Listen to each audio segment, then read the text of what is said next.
Today we're looking at capturing the client voice in challenging contexts. Each presentation today talks about a piece of research that documents the lived experiences of children and families who have been in the child protection, justice or legal systems.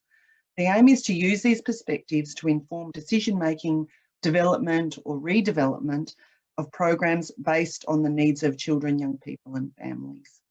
So, I mean, this is a really important and emerging area of interest for a whole heap of our different aspects of our sector. So our first presentation today is called A Voice for Lived Experience, and our speakers are Melanie Field Pimm and Dr Aaron Hart from VACRO. VACRO is a not-for-profit that supports new beginnings for clients of the correction system and their families, and you can see Melanie and Aaron right there in the flesh. Melanie is the development manager at VACRO. During her 15 years with VACRO, Melanie has managed and developed family services and has been involved in strategic research and publications to support the provision of better services for the families of justice-involved people. And Dr Aaron Hart is a strategic research and evaluation designer at VACRO. Aaron has worked in research roles at the Brotherhood of St Lawrence and has published in the field of drug and alcohol sociology, public health, social policy and critical theory. Aaron brings to his role at VACRO an enthusiasm for applying collective impact and capability approaches. Now I'll hand over to Aaron and Melanie, and it'll be really interesting to hear what you've got to say. Thanks very much, Mandy. It's great to join you all here from my apartment in Bullockbeck or Brunswick on Wurundjeri country. And as Mandy said, I'm a researcher who works for VACRO, and we're an independent, non-profit, non-denominational organisation that's dedicated to better outcomes for people leaving prison. We've been around since 1872, believe it or not. And we believe in the rights and the dignity of people that we work with. And we see that their offending is only one small part of a bigger picture. We see them first and foremost as people, and we believe in their capacity to change when the conditions are right. So at VACRO, we've started, next slide please, Dakina. At VACRO, we've started to develop our framework for involving people with lived experience in our various activities. And in my talk today, I'm going to share some of our initial ideas. I'll speak to the principles, the theory, and the reasons why lived experience is worth our effort. But I might be guilty of some naive idealism here. I'm an experienced and qualified researcher, but I'm also a newbie to the justice sector. And I haven't had to grapple with the reality of gathering data or conducting consultations with people in prisons and otherwise involved with the justice system. But my co-presenter, Melanie, has extensive experience with this, and she'll speak after me. So listening to the voices of people with lived experience signifies solidarity, empathy, respect, and esteem. It affirms that identities, feelings, and interactions matter. And first-hand experience is a special kind of insight. It's a way of knowing that can be brought into dialogue with other ways of knowing, and that will enrich our collective understanding of social justice issues. So when VACRO talks about people with lived experience, specifically what we mean is that people who've been subject to remanded custody, a community corrections order, or sentence custody. And we would include people who are currently in prison and those living in the community. And we'd also include their family members, and we'd take a broad definition of what family means here. So we envisage, not quite, Jakina. Sorry, we envisage at least 5 roles for people with lived experience at VACRO. The first 3 will probably be familiar to you. As data in evaluation research, behind the scenes in evaluation studies, and behind the scenes in service development. But the last couple are less well established, and I think they're worth our attention as a step towards social inclusion, and finally as a seed for movement building. I should note that this focus on lived experience at VACRO and elsewhere isn't taking place in a vacuum. It's happening in the context of new technologies for collaboration, new ideas about organisational structure and decision-making, and new frameworks for thinking about the welfare system. There's much to say about all of these trends, but I'm going to try and stay on point and talk about lived experience at VACRO. Next slide, please, Dakina. So lived experience data in the context of evaluation research. It can be useful for understanding program value, but it's risky to do this because some funders and policymakers will downgrade our research for quality when we use lived experience data. Some fields of research still use a hierarchy of evidence. Many of you have probably seen a pyramid like this. And study designs that can include lived experience data are ranked in the middle, with the implication that they're lower quality and that they're prone to bias. But I don't think we should be discouraged, because this hierarchy of evidence is only relevant for studies that are designed around a simple question like, does A cause B? And they're designed to answer that question by comparing between groups with and without specific interventions. Next slide, please. In social service evaluations, we don't usually have control groups, and our research questions tend to be a bit more complicated and nuanced. So we ask questions like, what is the meaning of A in relation to B? Or what is the journey from A to B and how might C help? Or how did A adapt to B after the emergence of C? When these are our questions, the lived experience data become gold standard. It's important to remember that we can't just present the lived experience data though. We need to analyze it as well. Lived experience is always unique and personal, but evaluations need to generalize and talk about what might work for groups of people in a common situation. In other words, we need to use specific experiences to help us understand general conditions. And for this, researchers use processes like thematic analysis, types and typical case studies, and we can combine lived experience data with population level data, and we can bind the experiences of the few to the experiences of the many. Okay, next slide, please. As part of our framework, VACRO also intends to bring people with lived experience behind the scenes in research design. And this is important because it goes to the values part of evaluation. Evaluation studies always use values to assess practices. And these values always come from somewhere, and we have choices about whose values we're going to use. The table on this slide sets out the different kinds of client involvement along a spectrum from thin to thick. On the thin end of the spectrum, people with lived experience get to be told what the answers to their problems are. And on the thick end of the spectrum, they get to decide what their problems are and how they're going to be solved. So I haven't had much experience or involvement in the thicker end of the spectrum, but at VACRO, it looks like I'm going to get my chance, which is pretty exciting. It's a bit also daunting as well as exciting, because funders usually like to decide what problems need to be solved. Only very rarely do they hand that power over to people with lived experience. So I wonder who's going to fund us to do the long and difficult work of building this kind of collaboration. Another challenge is deciding who gets to speak on behalf of people with lived experience and where can we find them. This gets complicated when different intersectional experiences need to be represented. It seems that however many ways of knowing we want to include, we could always be more inclusive. There are reasons to be hopeful though. There are signs that this spectrum is gaining more traction with funders and researchers, and especially, I should note, with the Victorian government, who are making lots of noises in this space at the moment. The old pyramid-shaped hierarchy of evidence seems to be losing ground. And there's also a growing scene of facilitators and consultants who've got the skills to help researchers to do this kind of work really well. Next slide, please. So VACRO has an ambitious service development agenda, particularly around employment for people leaving prison and families who have an incarcerated parent.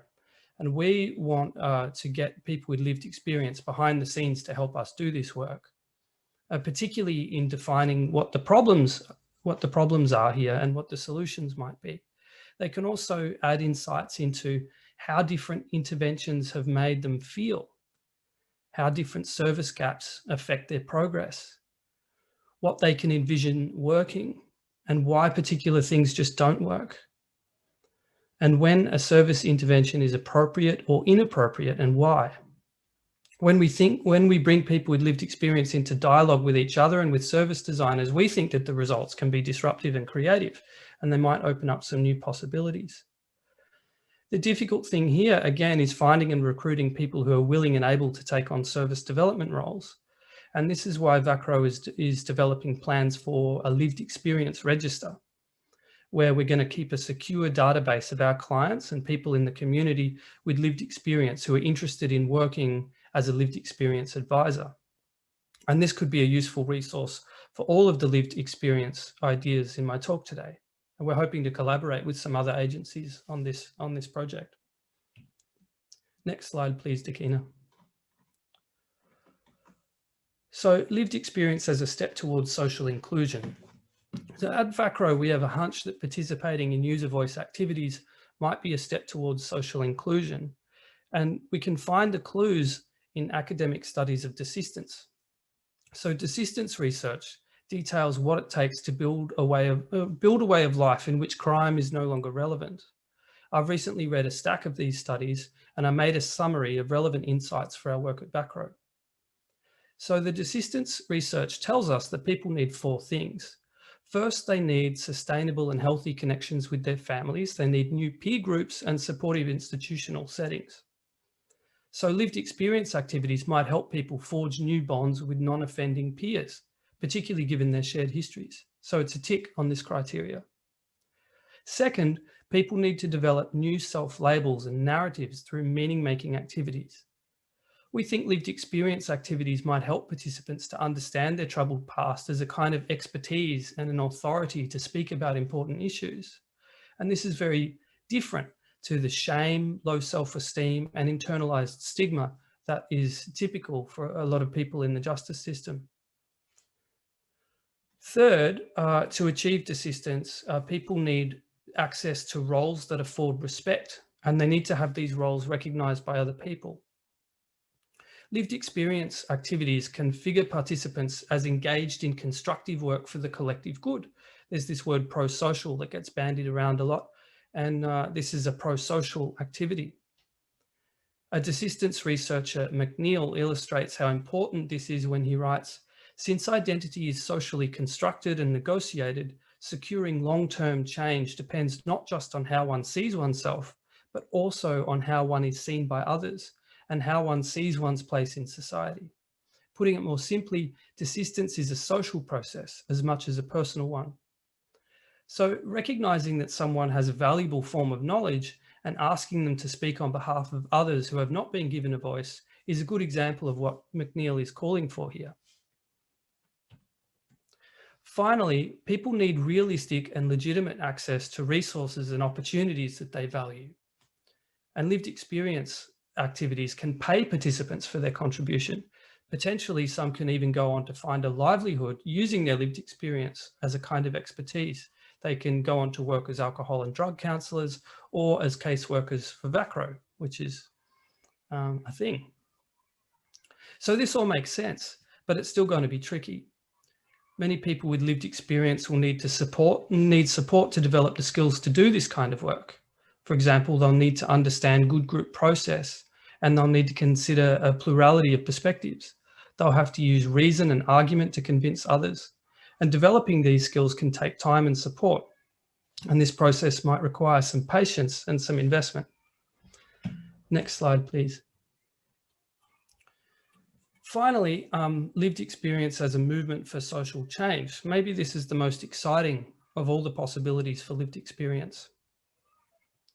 If we think about the example set by movements of people with disabilities or movements of people who use drugs, through decades of work, both of these groups have successfully lobbied for significant reforms and expansions to the services they can access.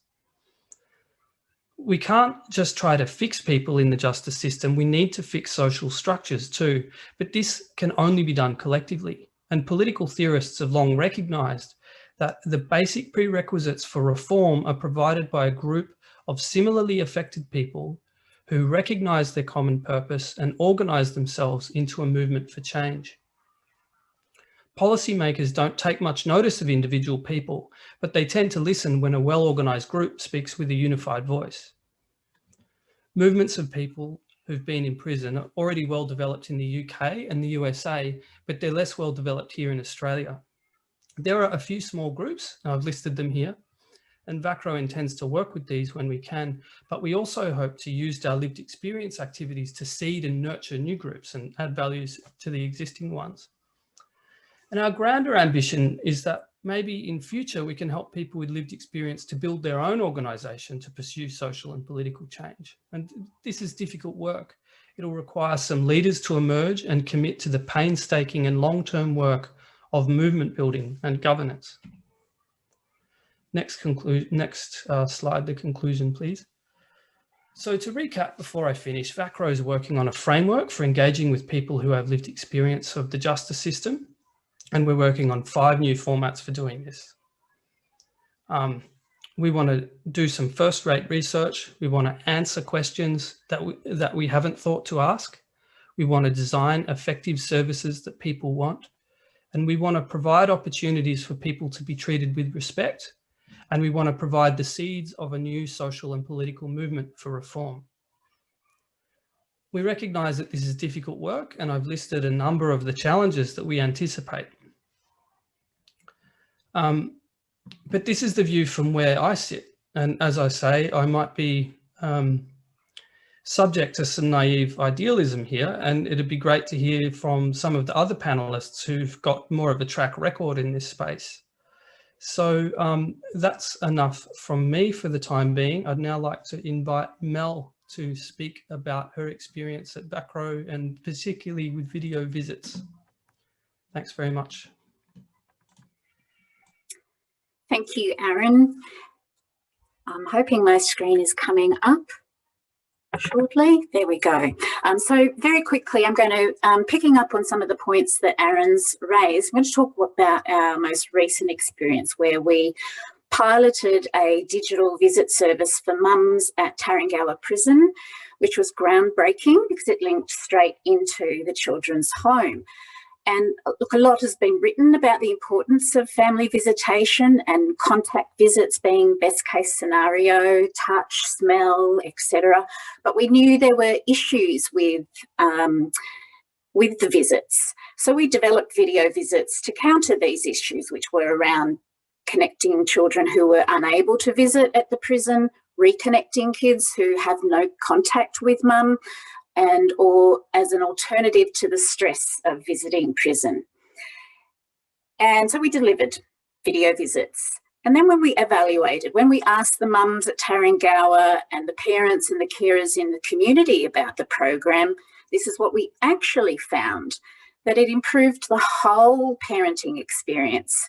They could do different types of parenting to what they could do in the prison visit centre, like discussions on school reports, dealing with bullying, disciplining, and joyful things like seeing them connect with their pets or seeing all their new stuff, watching their dance routine that they're going to be put on. And that was what really worked for them. It increased their confidence in their parenting. It increased their connectivity to their children and vice versa, and it increased everyone's confidence about when mum was going to come out again. And that was our aha moment of, we didn't ask them in the first place what they wanted or needed. We only asked what the problem was. So leaving that there, for many reasons, this space is incredibly difficult to do that asking of questions. I'm hoping that I can, there we go. It's really hard to establish mechanisms to encourage client voice in this space. And one is because you can't ask prisoners without ethics, which is fair enough. But as Aaron raised, there are a number of opportunities around client voice. And ethics is mainly linked to research. So how can perhaps ethics committees be more inclusive of these other opportunities? What needs to shift around that? But also in saying that, for those who are currently justice involved, they're in a space where they're not in a great headspace. And that's why you still need that ethics layer around it to check. There's also, there's no connected system to the family. So for any of us, you can't just rock up to a prison and say, I want to ask the families this question. I want to find out about this, because you're just going to get there's no list of families. We've got no contact. There's no there's no way of finding them. The prisoners and the families are all across the state. So it's really difficult to do any kind of place-based approach. How do you bring these people together to have a voice? And there's no peak body to support any kind of sector-led client voice. So I think just to wrap up on everything that Aaron was talking about, it's still an emerging area. It's a really important piece of this puzzle. It's a door to be opened really slowly and safely, to really think very carefully about how we bring client voice in, when we do it, why, who they are, what support we give them, and really understanding our own motivations as well.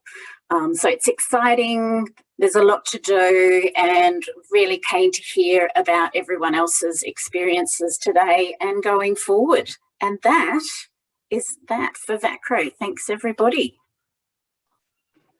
Thank you. Thank you very much for what was such a rich discussion and insight, I think, both from a theoretical perspective, which I found totally and utterly fascinating, and then its application in practice. Really interested in your use of lived experience to build evidence and recognising its appropriateness and quality in the right circumstance. So that was just fascinating. Thank you, Aaron, so much. I'm going to pick your brain about that in future. We have had some questions, so I won't dominate here, even though I'd love to. We have Kathy Millen talking about, our young people on child protection orders seem to experience fatigue around being asked for their opinions and experiences frequently. Any advice on how to gather client voice without interrogating them? I think this is a really common theme. How do you not just drain people asking them their opinion? Would Melanie or Aaron like to make a few comments about that? Is that a finger point at me, Aaron? I think that's one of the things that we've talked about and why we have looked at the concept of this register, so that people are joining in at a time when they're ready. If they're contacting and saying, yes, I want to be part of this, they're making that decision. And then when you're bringing them on board, you're making sure that you're going to put in a whole range of processes that I would think you provide them with training, you provide them with support, and you're setting them up to be a valid voice where anyone coming to them, and if they're coming to ask that particular question, they should be paying them for that voice as well. And if we've put all these other things in place, then they're hopefully going to feel confident about the information that they're sharing. Yeah, so it's a timing issue. Did you want to say anything further, Kathy? Don't feel pressured, of course. No, I think that is really important. And like you said, really preparing for how you gather client voice, not just the ad hoc, teach us because we don't know. So just teach us, teach us. I think the kids at that point go, well, you're the professional. Well, why am I teaching you? So I really appreciate that kind of really preparing. I think when we hear from Shelley Turner, we're going to hear a little bit more about the context of young people being asked for their opinions around this stuff. So I look forward to that. Kate Phillips also comments, completely, Kathy, I think client voice processes need to go beyond extractive transactional consultations to the empowering column, which is why I found your framework really fascinating, Aaron. Aaron mentioned, so that they essentially co-researchers and co-leading the research process. But I think it's also about a commitment from those who can listen to client voice to do so, because so often the fatigue comes from giving so much the process and then it's not going anywhere. Yeah. I mean, I suppose that leads to another question about, within your context, and I'm sure others in other contexts would be able to relate to your observations, what would be the factors you'd want to consider or the challenges you need to manage to ensure success? And you've mentioned a few, going in early, going in a planned way, but would there be anything else that would occur to you that you would immediately be thinking about? Because there's also a risk for people in this context, exposing, you know, sharing and so forth. Yeah. The social worker in me, because I'm not a researcher, would say that it is about the kind of support. And I think there still should be assessment processes.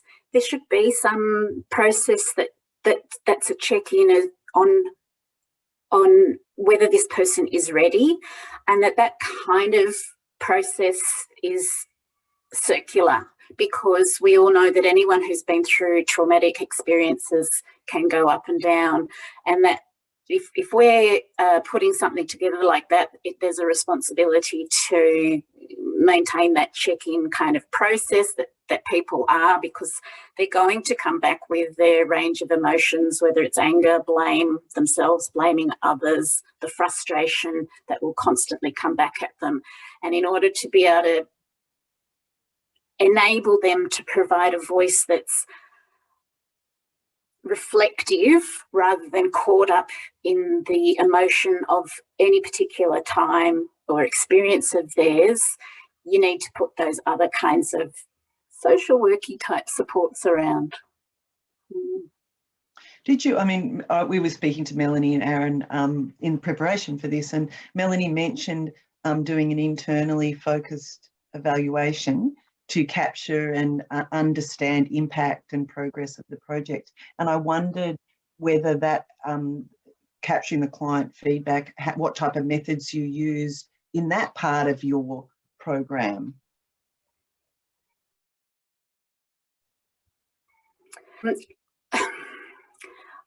I guess for me, and that was part of the problem, not a problem, just an older style of evaluating, was that it was internal. So we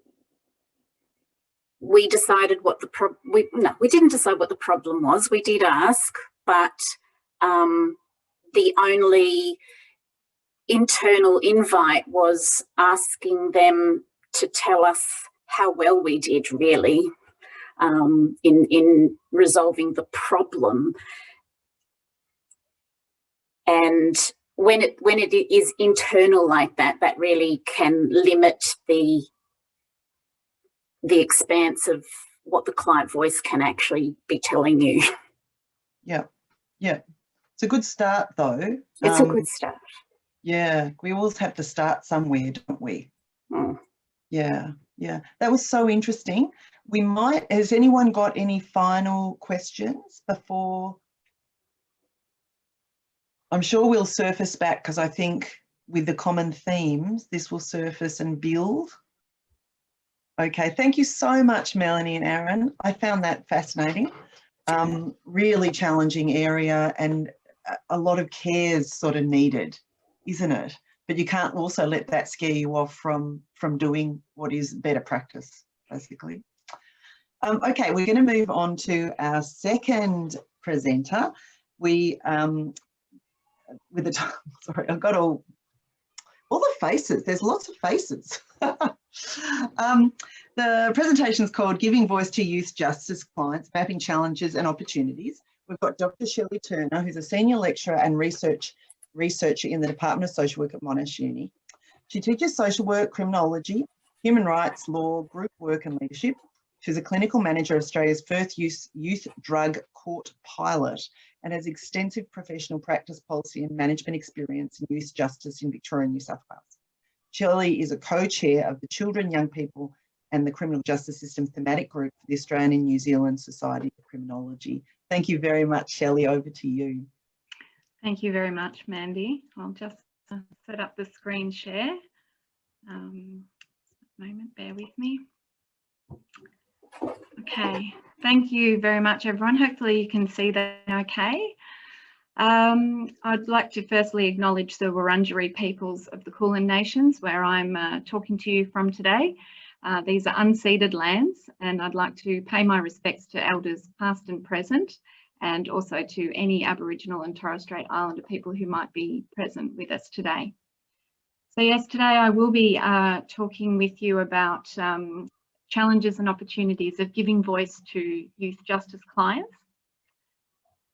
So I want to start really by unpacking what we mean by giving voice. I mean, you're here, so I'm sure you don't need, I don't need to convince you of the merits of hearing young people's voices in youth justice. But that said, I do want to spend a couple of minutes explaining what I mean by giving voice, at least in the 2 studies that are relevant to this presentation. So directly including justice-involved children and young people in research emphasises first and foremost that they're worthy of being listened to. And it may help counter the silencing of their voices that occurs once they become mandated clients of the state.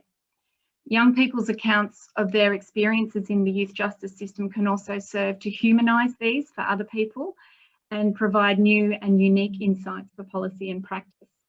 And it can also really be an important avenue through which to help realise the intentions of Article 12 of the UN Convention of the Rights of the Child, which is for children to be able to express their views about matters that pertain to them and for those views to be considered by decision makers. However, for researchers and program designers and anyone really who wants to work with justice-involved young people, that interface between the label of being a young person and also being an offender presents some really unique and some very specific challenges. But there is very little in the literature to help guide us there in terms of the methodological, the ethical, or the practical challenges of trying to actually achieve this. So I'm going to discuss with you and explore with you some of the key challenges that I and a fellow researcher faced when in 2 separate studies, we tried to privilege the voices and perspectives of justice-involved young people. And I'm offering a critical examination of the responses that we took to address these issues. They're by no means perfect, but these are our real-life experiences of trying to find a pathway through some of the challenges. And I'd like to start a conversation about their value for other people who might find these useful, who are wanting to co-produce knowledge with justice-involved young people. So the 2 studies that I'm referring to are 2 doctoral studies, my own, which focused on young people's experiences of case management in youth justice in New South Wales, and Tim Wharton's study, which was examining the development of a criminal identity amongst adolescent males. Both of these studies took place in New South Wales youth justice. I interviewed 18 young people on community-based orders, and Tim interviewed 20 young people in youth detention, also on remand. Both Tim and I are what you might call practitioner researchers. And by that I mean that we started these projects when we were employed as workers in youth justice in New South Wales and eventually developed into researchers through our time doing our PhDs. We both had more than 15 years of experience in the field before we started the research. And at the time, we didn't think of ourselves as doing anything called co-design or co-production. These are terms that sort of evolve alongside us. But we've come to see that these were really the essential purpose of our studies. So our intentions in giving voice were to prioritise the marginalised voices and perspectives of youth justice clients. And we saw it as an interpretive approach where we are, I guess, filtering young people's voices through our own interpretations. That's something that we see as unavoidable to some extent in research, and we want to acknowledge that up front. But our aim was to democratise ways of knowing, that is to raise the status of the knowledge of young people in youth justice to be on par or at least closer to that of the so-called expert, more scientific knowers. And we wanted to contribute their unique perspectives about their own lived experiences to the more dominant and expert understandings, and hoping that those would then inform youth justice policy, procedure and practice. So the literature in this area is fairly vague. There isn't a great deal about how to conduct research with youth justice clients or even adult corrections clients, but there is a relatively large and useful body of literature about how to conduct research with children and young people in general, and also how to do this in an ethical way that adheres to sort of social work and criminology ideals. But a lot of this literature tends to ignore the importance and the limitations of the statutory context of youth justice. Nevertheless, when we synthesised the literature, these were the sort of 5 main elements that came out from the literature as being important for conducting research with youth justice clients, and they all overlap with one another. So the first issue, which is defining children and young people, is perhaps the most widely addressed, but I'm simply going to note that in the studies I'm referring to, the ages were 16 to 19 years, although youth justice clients can be as young as 10 years old. And I think it's important just to point out that these terms, young people and child, that in youth justice, we tend to use the term young people, but by law, anyone under 18 is considered a child. That said, young people themselves tend to take offence at being called a child, but using that term young people really obscures the actual age, the developmental stage, and the social vulnerability of many children and young people. So the three things I've just circled there are the things I'm going to focus on in this talk. Firstly, very briefly, gaining access and informed consent is widely recognised as key challenges for researchers who want to conduct research with children and young people. And this is really amplified in a statutory context. And it also intersects with researcher skills and experience because by and large, access is really only granted to researchers like Tim and I, who are effectively insider researchers and people who already have a connection with the Youth Justice Agency and have experience working with this client group, which obviously poses some important limitations for the development of research in this field. But that's a topic for another presentation. I would like to talk to you a little bit more about the issues to do with power disparities and communicative competence and the ways that we dealt with these in our study. So some of the biggest ethical challenges for working with children is the disparities in the power and the status between adults and children. So these respective power and status disparities are even greater when there are adults and children involved in the criminal justice system. Some of these terms I've put on the screen are not my own preferred ones, but these are the essential power dynamics that we're dealing with. The dichotomy between the researcher expert and the research subject, the adult as the law-abiding citizen, even if they might not fully be, and the young person who is seen in this context as the criminal or the offending. So we've got the deserving and the undeserving. And then on top of that, for both Tim and I, given our practitioner status, we also had that dynamic of worker and client. So we spent some time in both our studies really thinking about how to manage these power disparities.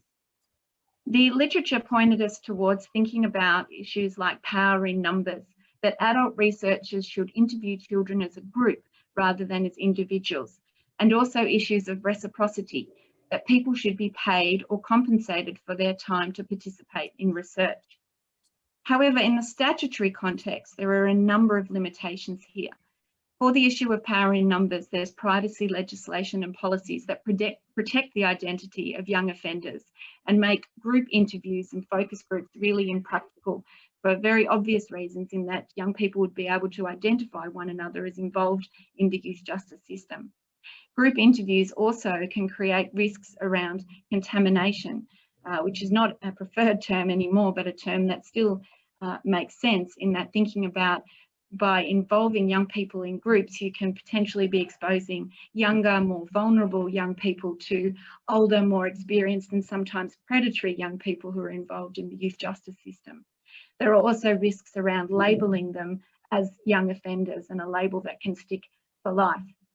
And so while group interviews might be practical in custodial settings where young people already are together in groups, this is likely to be perceived as a security risk by youth justice administrators, and also possibly a drain on resources as they need to have staff available to supervise the group settings.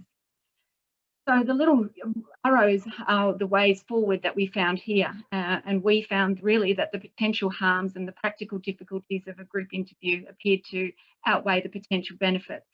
So we used an individual approach with specific techniques aimed at creating a non-threatening, naturalistic and responsive interview experience for each participant.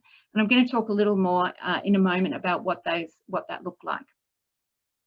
In terms of reciprocity, there isn't really an agreed position about whether children and young people and those involved in the criminal justice system should be paid.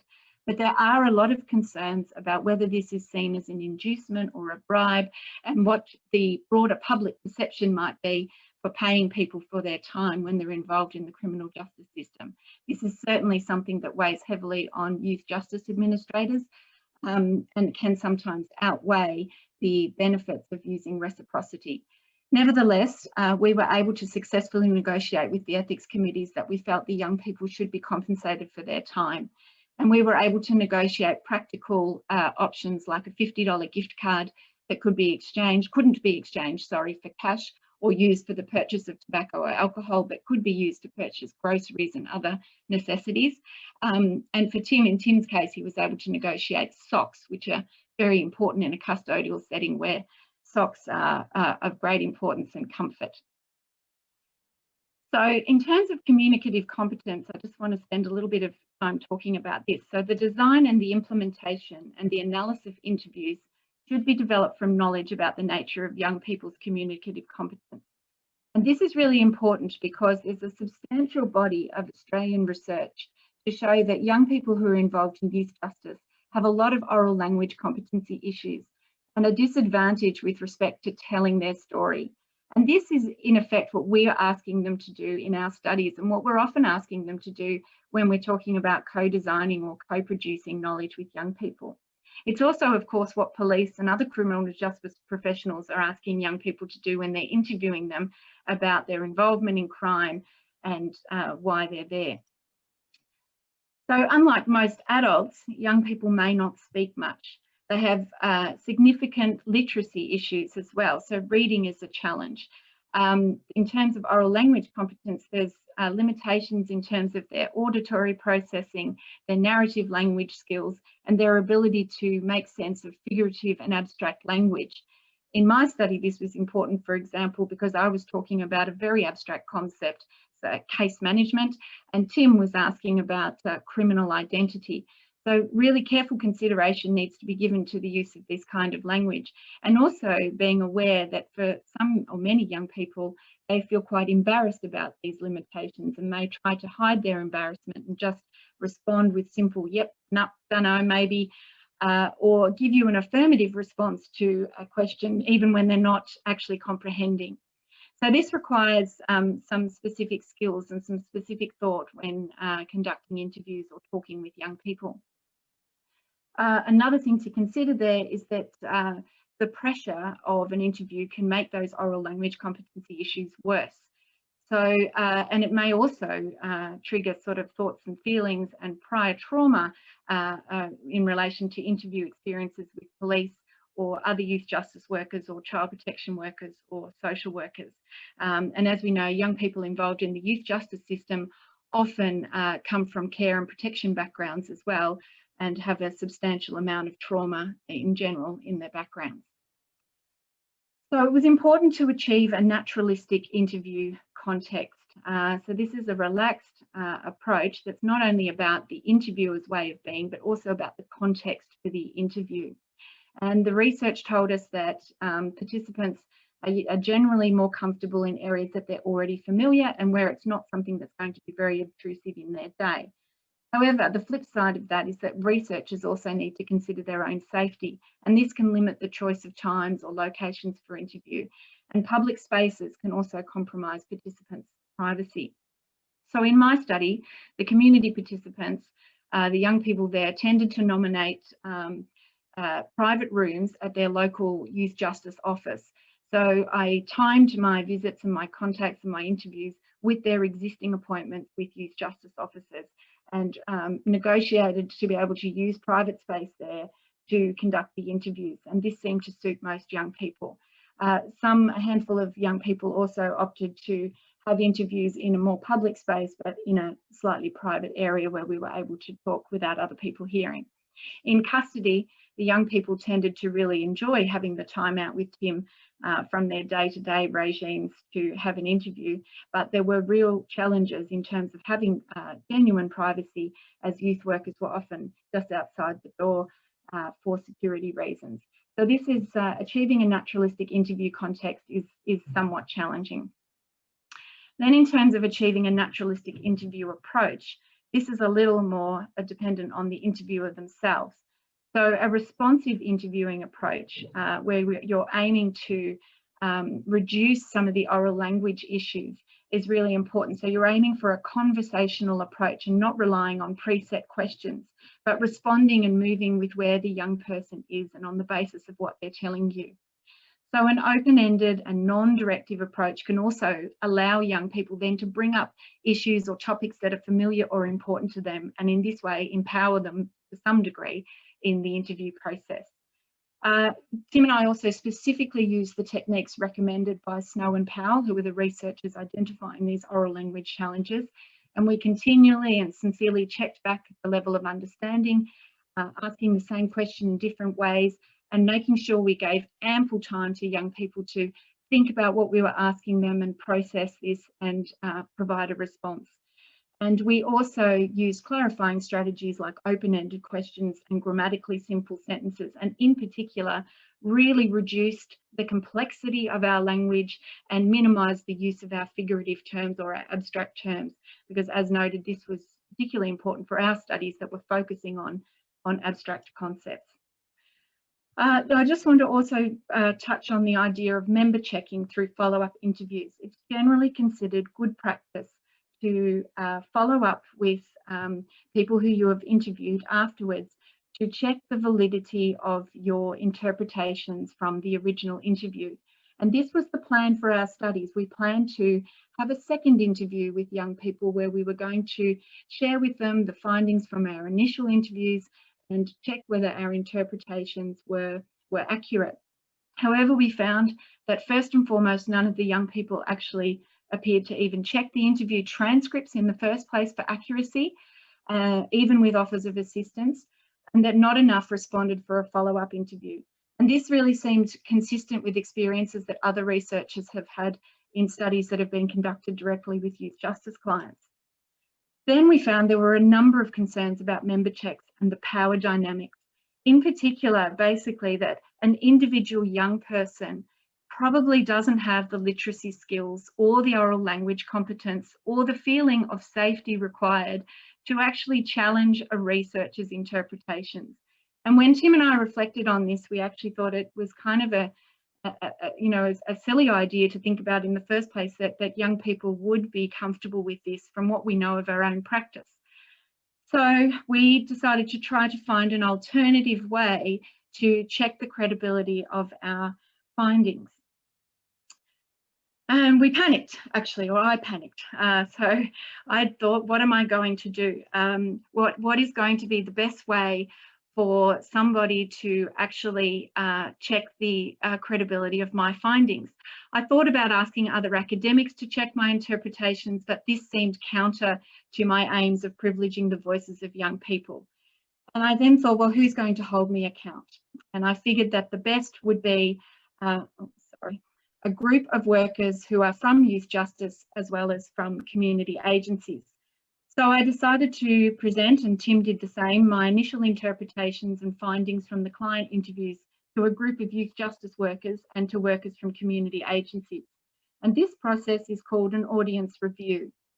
And the idea is to test credibility of a researcher's findings with the intended audience for who the findings are ultimately going to be presented. And given that we wanted to impact changes in practice, we were ultimately planning to present our findings to youth justice workers and community-based agency workers. So the purpose was to have people who were on par with us in terms of power, in terms of their ability to articulate our ideas and concepts, to challenge the veracity of our findings, of our initial findings. So this is another way of putting this, really, is what some people might call the pub test, where really, if it passes that pub test, then perhaps it has some level of social validation. So finally, some of the other lessons that we learned from this time, that it was important to have noble intentions. It was important to aspire to be noble in this work, in what we were trying to achieve. But it was also really important to be very realistic about who young people are in the youth justice context, what they're capable of and what we're asking of them, what's workable and what's desirable. And in that, we felt it was really important to acknowledge power disparities. So we spent a lot of time trying to mitigate them, but we also felt that we wanted to be careful not to downplay. It was important to acknowledge our role and our power in the study. And if we were downplaying it, that could potentially have a patronising effect. And we found that this was particularly pertinent to studies in this statutory context, because it's quite dubious really in this context to suggest that research participants hold power that is equal to or greater than researchers, particularly in relation to children and young people. I want to just briefly put you in the hands of Dr. Lem Sisay, who is Chancellor of the University of Manchester and Honorary Doctor from the University of Huddersfield. Lem spent 18 years of his life in the UK out-of-home care system, where he was told his name was Norman. And in this video expert, he just briefly talks about his care experiences and his thoughts on giving voice to children. Look after children in care, and yet we build an institution that serves itself more than it serves the child quite often. Not all the time, but quite often. I realised that I was in a situation where I couldn't trust the people who were the adults who were there to care for me. They would say things to me like, we need to give you a voice. We need to give you a voice so that you can tell us what you want. That is, look, hold on, let me just get this right. That is a child who comes into care for care, who is then told that he or she needs a voice. So, I mean, this shit is getting Animal Farm. So that he can tell the people who are supposed to care for him how they're supposed to care for him, and they can then get along with it. What child in the family says to their parent, I need to have a voice so I can feed back to you? Actually, feedback is central to all families. We're all actually feedback machines. It's just that children in care are crash test dummies quite often. So I think Lem makes a nice point, which really is the question I've been pondering on and I want to finish with, which is how can you go? How far can we really genuinely co-produce and co-design with children and young people in our statutory systems, in youth justice, and possibly even in child protection? While I really support lived experience as a movement for social change, I think where children and young people are concerned, we need to really pause and deeply consider the implications. We need to give voice while not responsibilising children. We as the adults are responsible.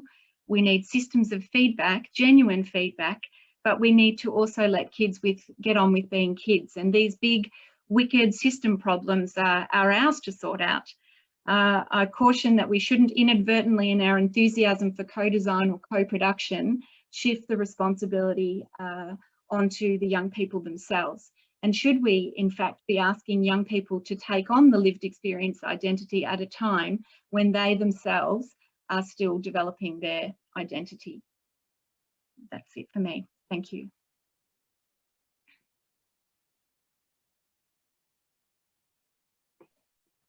Oh, I'm just going, how interesting was your journey?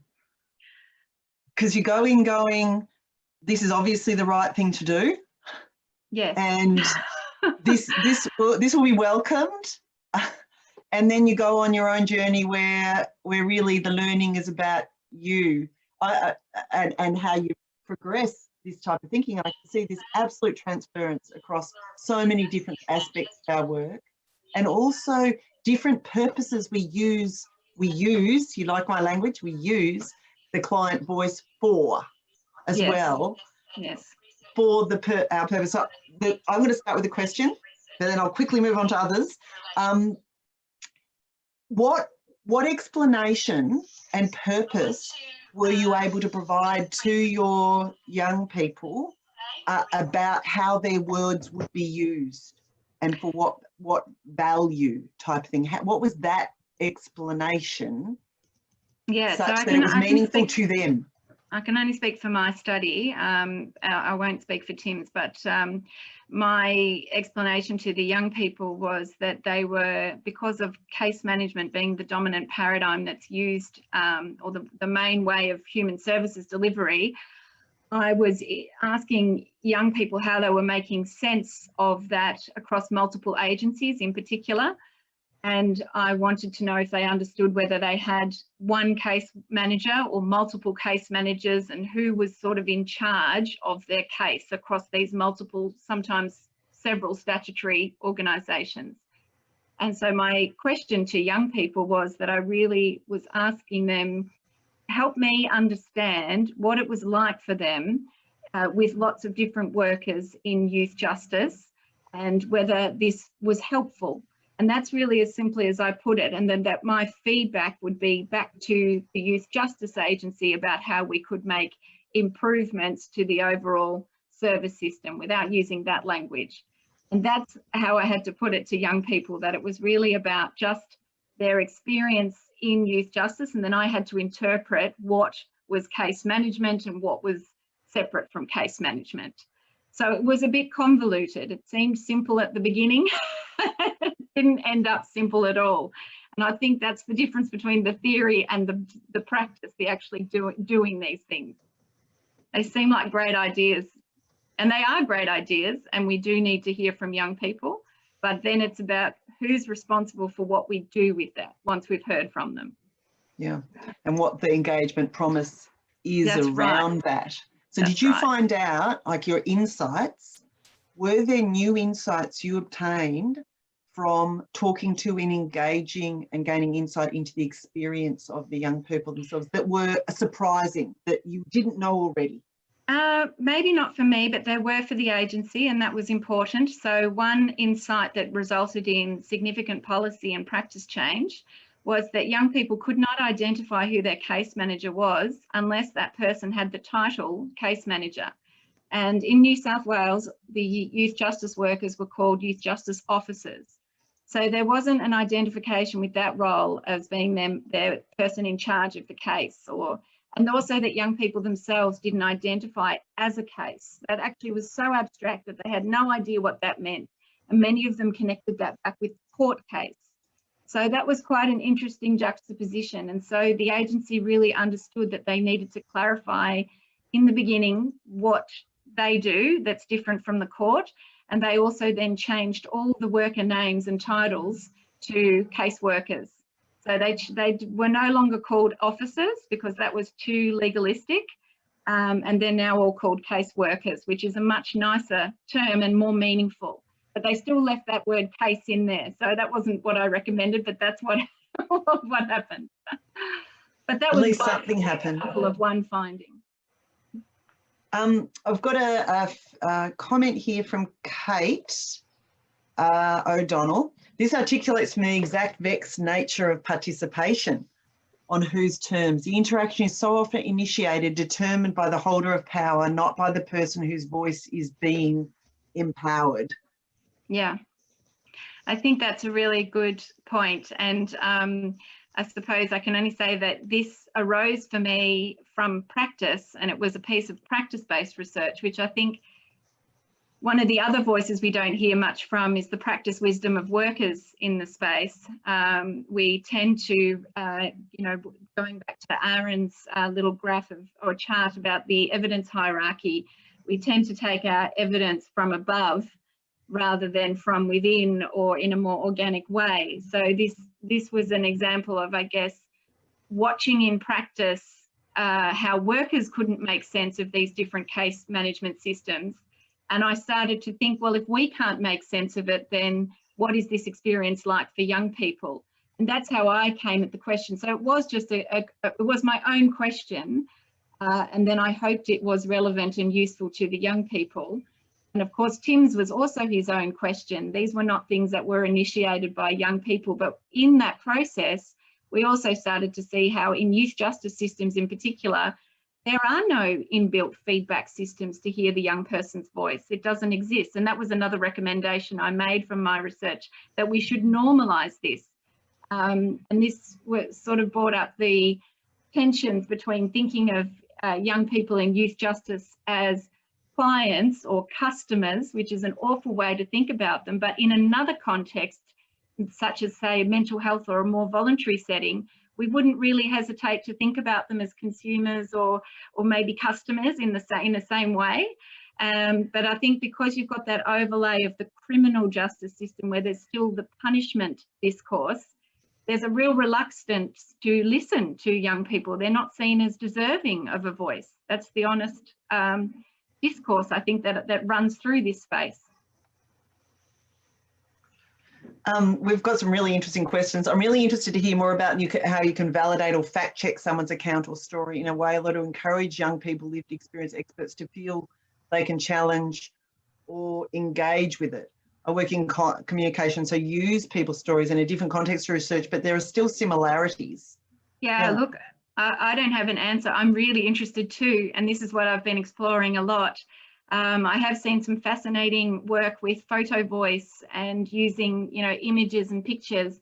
And I think that that's a really great way, particularly for the younger group. I'll make the point that in these studies, they were older, they were 16 to 19.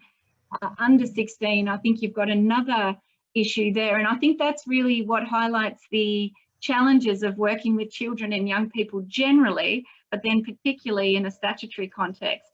And there's a lot of limitations on access in statutory context as well that make this work, you know, rightly so in some ways as well, harder to achieve, but also then don't allow young people to participate in the way they might in other contexts. So is that Naomi? I don't have an actual answer, but I think there's a lot to explore there, and I think this, you know, would be good to look further into.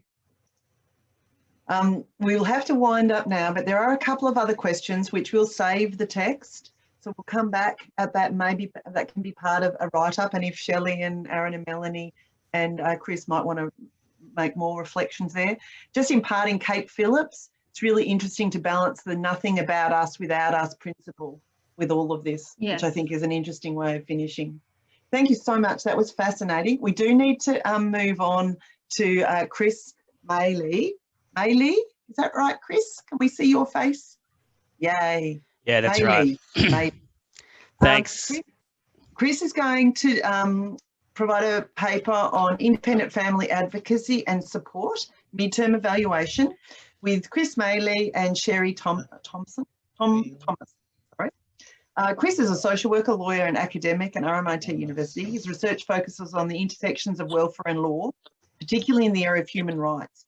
He's the author of 50 journaled articles, oh my God, and commission reports, and has recently published Law for Social Worker Guide for Ethical Practice. Pretty interesting. Sherie Thomas has lived experience with child protection and family court. Sherie is a member of the SEAS, Shared Experience and Support Reference Group for the Family Advocacy Support Service. Sherie also volunteers as a parent and family advocate. Welcome, Sherie and Chris. Thank you. Great, thanks, Mandy. I'll just pop our, everybody can see that. Yep, great. So I'm just going to talk a bit today about a project that Sherie and I worked on this year, doing an evaluation of a family advocacy service. Which is called Independent Family Advocacy Service. Independent Family Advocacy and Support. It's run by Victoria Legal Aid. And so in terms of kind of fitting in with the broader theme, sorry, I'm getting a bit of feedback there. Yeah. In terms of fitting with the broader theme of today, I might focus on the kind of lived experience elements. My background's mainly in mental health research, and I won't work on a project unless there's lived experience representation on the research team, and I won't go on a panel unless there's somebody with lived experience on the panel. I brought my own this time because that was the nature of what we're doing. So that was really great. That could be accommodated. But that was the first problem we ran into when we're putting this project together, was that unlike in mental health, in child protection, there's not really a big group of people who are standing by ready to participate. So another evaluation using exactly the same methodology, different program, but in mental health. And we have at least as many lived experience evaluators on the team as we do academic evaluators.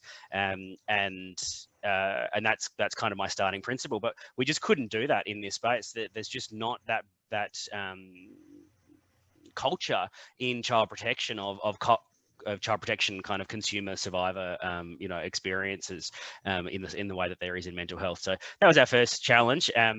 Luckily, working with Victoria Legal Aid, they are fantastic with this stuff, and Victoria Legal Aid wouldn't have gone with anyone, I'm sure, who didn't really prioritise the voice of the person using the service.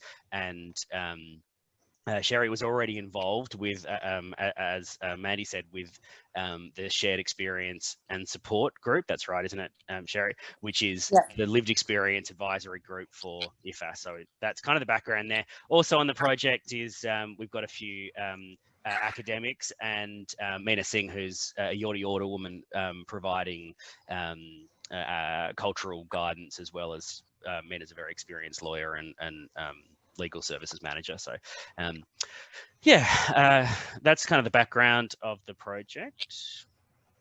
So the project the program that we're evaluating, run by Victoria Legal Aid, it's a pilot service that provides non-legal advocacy and support to parents and primary carers who are involved in the early stages of the child protection system. So that's what we were asked to evaluate, and we've done the midterm review. So we're about halfway through, and that report is available on the Legal Aid website. Sherie. Okay, so the target group was the Aboriginal and Torres Strait Islander families, families where one or both of the parents has an intellectual disability, people living in the Greater Bendigo, Darebin and Moreland districts, and families who were at the pre-court or investigative stages of child protection intervention, and the families of those people involved as well. So those target groups were chosen because that's where the overrepresentation is in those areas and with those cohorts. Okay, and so IFAS is made up by an IFAS manager at Legal Aid, IFAS team leader, 2 advocates. I believe they're adding an advocate or have added an advocate recently, a lived experience advisor, which is myself, and the Shared Experience and Support Reference Group, which is a group of people who've all had that lived child. Hang on, isn't Isla? I'm meeting Isla as the lived experience. Are you there, Sherie? Lost you. She was. Oh yes, she is the lived experience advisor. Sorry, and she leads the Shared Experience and Support Group as well. Just to clarify, Sherry's the lived experience advisor on the evaluation. There's a lived experience advisor built into IFAS as well, and that was essential for us, that we were going to be working with an organisation and with a team that really prioritised the lived experience voice. So that's really important. And I think other organisations that don't have that culture of prioritising lived experience voice would be quite challenged by this approach to evaluation, which was really centred in the voice and the experience. So we used a mixed methodology, which is all pretty standard for evaluation processes: reviewing documentation, doing annotated bibliography, legislative review, case bank review, so reviewing the stories that the advocates had written, interviews with people who'd used the service or were eligible for it, and then professional stakeholder interviews, focus groups, and then a whole bunch of quantitative data. So we interviewed 11 eligible service users. In the first round, we were only referred for interviewing one person who identified as Aboriginal, another person as having intellectual disability. So that's going to be the focus of the second stage. But we were able to speak to 24 professional stakeholders, 13 through interviews and 11 via focus groups, and then VLA and IFAS provided publicly available data. Sherie. Okay. And so the child protection experience, the parents that we interviewed, look, they were all pretty on track, but a lot of the things that came out of it were comments like, I did feel like I was just sort of being pushed around in the dark because nobody was really telling me anything. It was scary and really disappointing.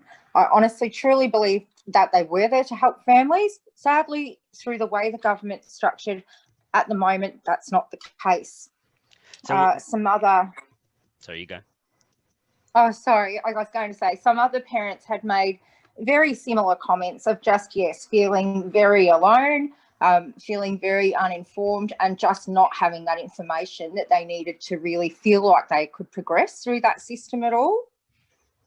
Yeah, that's right. Overwhelmingly, I mean, we understand that the parents who seek out an advocacy service are not necessarily representative of all parents in the child protection system, but the parents who were seeking out the advocacy service that we were evaluating had this very universal sense of frustration at engaging with the child protection system. I've lost you there, Sherie. I can't see. Sorry, I'm just trying to fix up my phone. Am I back? Yes. Yeah, you're back. Okay, and so look, the difference then when, yeah, perfect. So the difference then when we did a series of interviews with people who had actually had an IFAS advocate available for them, where that's, so for instance, this particular slide, it's been really good to have that support. To be honest, I don't think I would have got through this process as well as what I have without having that advice and support. And again, that was pretty uniform from all of the parents who had an advocate. They all noticed not only a difference in the communication with the department, but they all felt that their case had actually progressed a lot more once that third party intervention and that advocacy was provided. Mm. So what's happening here? What is actually occurring? What IFAS are trying to do is representational rights-based advocacy. So that means that they don't interpret the person's position, they clarify and synthesize, but they put forward the person's position to the department that they're advocating for. And it's about rights, it's about providing information about rights, and parents in the child protection system are often not aware of their rights, and the rights that they do have are fairly limited compared to some other, for example, in the involuntary mental health system.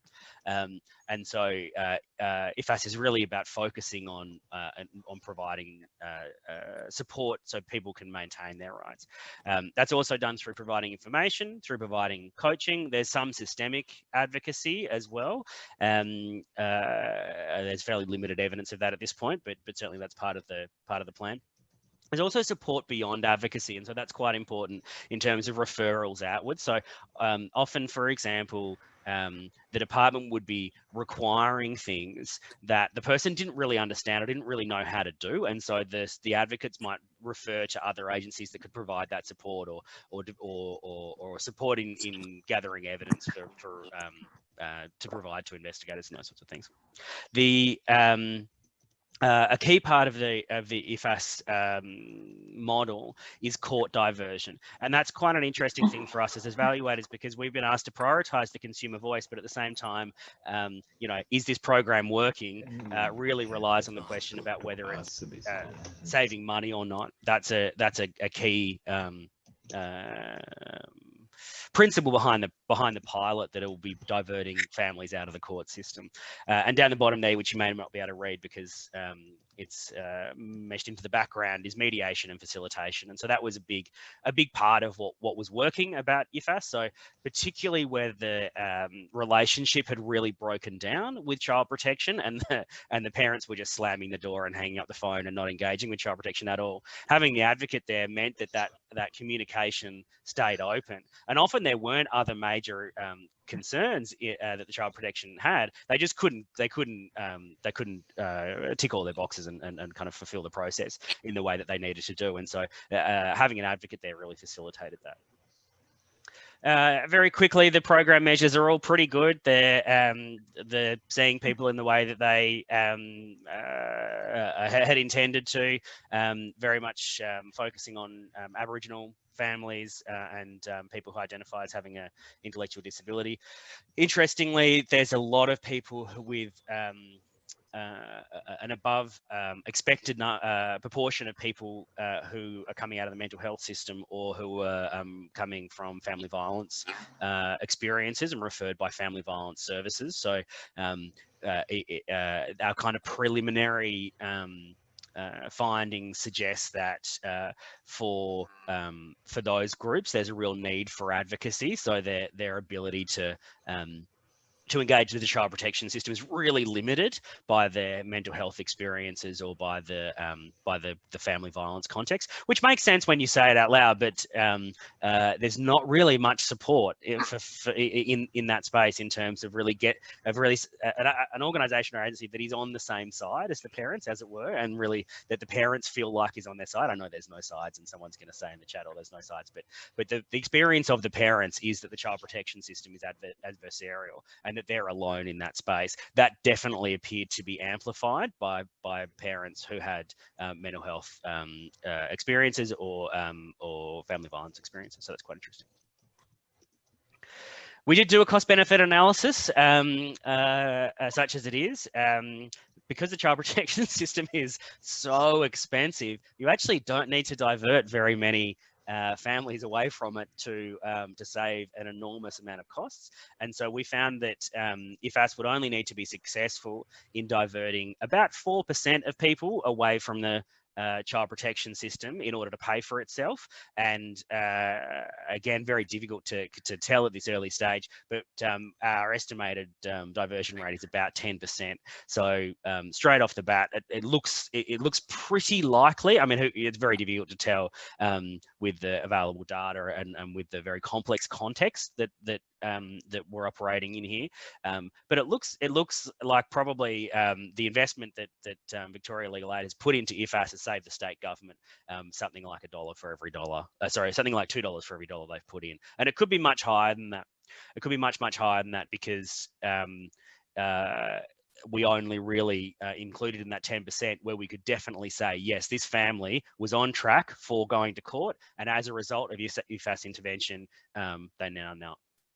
So yeah, that's an interesting perspective, I think, diverting away from the consumer voice and the consumer's perspective, but the service user experience was so positive. It was unnerving as an evaluator to sit there hour after hour and have people say, this service is amazing, it is fantastic, we need more and more and more. It's so unusual in health and welfare evaluations to have a service universally loved in this way.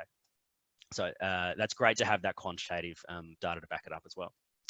There are quite a few areas for development that we identified in terms of service promotion. People didn't know what it was or what it did or how it worked. They're collecting data in an Excel spreadsheet, which gives me both shivers down the back of my neck and nightmares. And so there's some data collection stuff around improvements to be made, some monitoring and evaluation work to be done, some training and support, and then opportunities to further integrate the lived experience. So they've got a lived experience advisor as part of the team, but all of the advocates have child protection backgrounds, whereas in other similar models, there's lived experience advocates doing the advocacy as well. And so in a similar kind of mental health service, roughly half of the advocates have lived experience backgrounds of some description. And so we just recommended that they kind of explore the opportunities to further integrate lived experience into that. So I'm just going to throw to Sherie here. What difference do you think it would have made to you in your experience if you'd had an IFAS advocate when you had child protection involvement? Awesome. So that's actually really easy to answer. And you kind of touched on it when you said, look, the process with child protection is so adversarial and there's a real, or not an actual hostility, but you are just so isolated. So I wasn't surprised at all that the service was universally loved, because I don't think that there are that many systems that you have so much riding on, you know, whether or not you're going to have your children in your care, where you just have no voice whatsoever. And certainly for me personally, there was just such a big gap between what I felt I needed to know and what I actually knew, and a real disinclination or not the resources for anyone at child protection or in that legal system to actually give me that information. So until I actually had third-party intervention that was independent, we just really felt it was like going around in circles. There was no traction whatsoever. And that was the thing that was the most frustrating. So that advocacy, I really believe, is essential within that system. Great, thanks. That's all of the prepared content, but very happy to take questions. I just will note, so that's my email, chris.maylea@RMIT, and you can get me on Twitter if you like, at Chris Maylea. If you've got questions or thoughts or anything that you'd about IFAS, Helen, the IFAS manager, is happy for you to contact her directly, and her email is there as well. Thanks. Another really interesting presentation, really thought-provoking. We do have some questions. Are you planning to develop some practice guides from this program? It will undoubtedly have value for other programs, considering the evaluation is showing positive results. It may mean the program had a good design program logic and kind of start to it as well. So there's a number of things there, your design aspects, but also whether you're going to translate that into something perhaps that could be shared. Yeah, that's certainly the thinking behind having publicly available reports from the evaluation, is that other people can pick those up. I think something really to emphasize is that this is only for families who are in the pre-court, mostly investigation stages. And so actually, I think there's a lot to learn in setting up other similar sorts of programs. But the thing that we're really picking up, having evaluated a few different advocacy programs, is that they're so context specific that it's very difficult to set up a model. So you can have principles, and I think the principles are widely transferable, but beyond that, it's very difficult. And I just to maybe give an example, VLA run a mental health advocacy service that was this is supposed to be a very similar model, but because the protections for people in compulsory mental health are so much more rigorous and enshrined in legislation, it's a completely different service, because you've got something that people have rights to advocate from. In the child protection process, children have rights, of course, and there's a lot of focus on maintaining children's rights, but there's just not the same attention paid to maintaining parents' rights, or a general sense that actually while they do have some rights, they probably don't need to be prioritized. And so the advocacy service is so different than in other contexts, and so I think for that I would say actually it's not particularly transferable as a discrete model, but absolutely the principles that underpin it and what works and what parents like about it, there's a lot to be learned there and a lot that's transferable there. Can I just add something there too, is that, look, there's a very real perception from child protection workers that because they work in the best interests of the child, that actually accommodating the best interests of a parent is almost in opposition to that. That's actually a thing that is happening. Yeah, that's certainly reflected in the stakeholder interviews we did, that the best interest of the child was seen to be an overwhelming priority. And alongside that, there's an interesting theme that we picked up, noted in the report, that a lot of people didn't think that they needed to be advocated at. Lots of people thought that it was really great to have advocates to advocate at all those other terrible workers, but that personally they themselves wouldn't ever, their practice was so exemplary that they would never need none of their clients should ever need an advocate. So yeah, there's a lot of interesting, I think, principles there that can be unpacked. It's quite complicated. Yeah. There is something related by Carolyn Gayton. What is your opinion about advocates being a bit biased? And sometimes they tend to show themselves as experts of everybody's experience, but in reality, they only represent their own experience. That's what I've seen in accessibility advocacy. Not sure if it applies in this context. Yeah, it certainly exists. That's just bad advocacy, and I don't certainly the VLA advocacy, the non-legal advocacy that we've been looking at, are very, very clear on that. And you do avoid that, I think, with representative advocacy. If the direction, if the guide is you're not there to interpret, you are there to amplify, then you avoid that. That's my experience. Sherie, you work in another advocacy organisation that's mostly peer advocacy, isn't it? Or there's a lot of peer advocacy. Do you have any comment on that?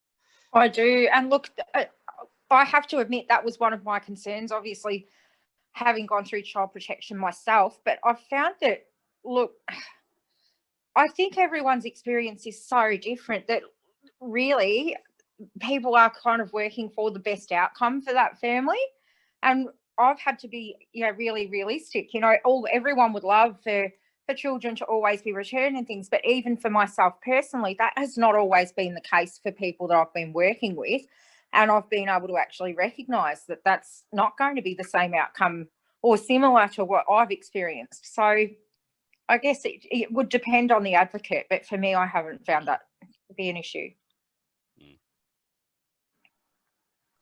I have a bit of a question as well in terms of methods of support, I suppose, or things that support this role that organisations can do. Would you have any reflection on that, Sherie? Oh, sorry. Sorry, so what organisations can do to support advocates or advocacy? Yeah, and amplifying people's parents' voices. Look, I think it really just comes down to respect. And again, when everyone was talking about that power gap and the punitive element of things, is that the people engaged in those systems don't feel like they deserve their voice to be heard because they've generally done something that's been frowned on to be in that position. So you feel like you've lost your ability to speak up for yourself because you've got a questionable stance to begin with. And you're basically buried under all those layers of expertise that every single person around you has. So it's basically being open-minded, I think, having that time to listen, having those resources to give parents the ability to actually talk about what's going to benefit them and be involved in that process. Mm. I might add to that too that both in this evaluation and in all the other ones we've done, the people that got a really good service didn't need or didn't ask for advocates, and so there's a very strong sense that if we had a functioning child protection system where everybody got the support they needed when they needed it, then you might need advocates every now and again for certain, particularly intellectual disability, for example, where there's an extra layer.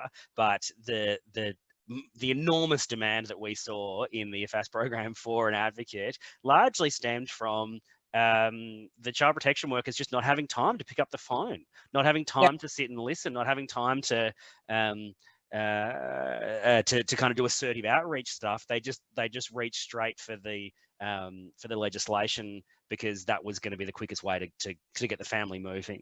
And so I don't blame the child protection workers for doing that. That's the context they're working in. But I do think the high demand for advocacy absolutely reflects larger systemic problems. Yeah. Just to move the discussion a little bit, this is from Shelley Turner. Thank you, Chris and Sherie. This is such an important service. This will also be a real test of the value placed on lived experience compared to the value placed on the cost-benefit analysis. But particularly, she's found that despite very positive feedback from youth justice clients and all stakeholders in the New South Wales Youth Drug and Alcohol Court program, it was defunded on the grounds that it cost too much. In the current neoliberal climate, the profit before people ethos still appears to be dominant. Would you have any reflections on that and your next steps, I suppose, because that's where that's going, I suppose?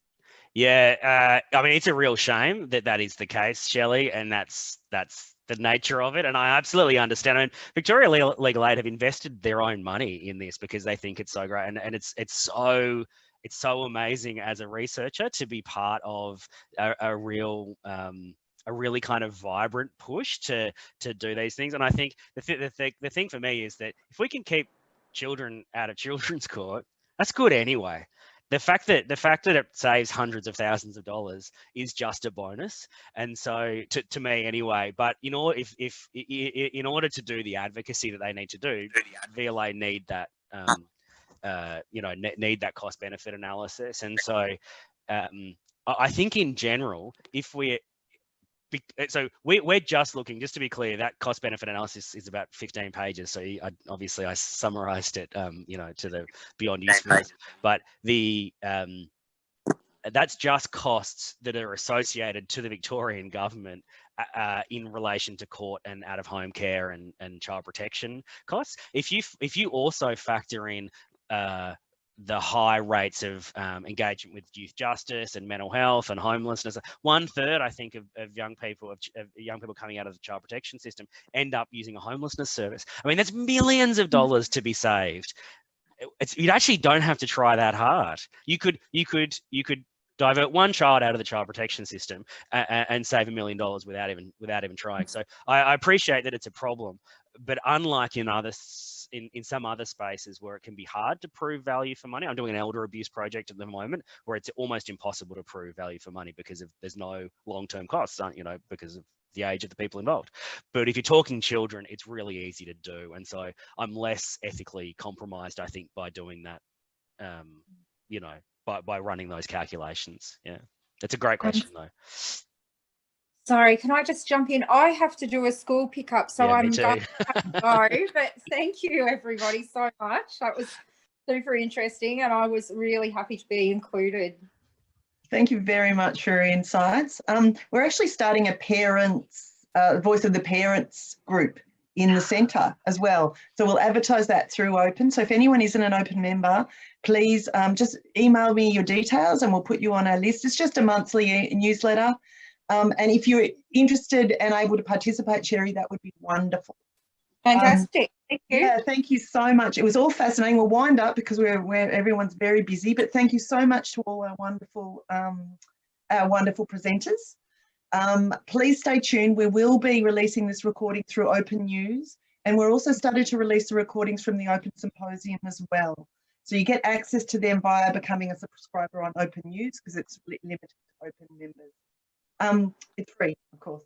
All right, thank you so much. It was really lovely, such broad-ranging content. Thank you.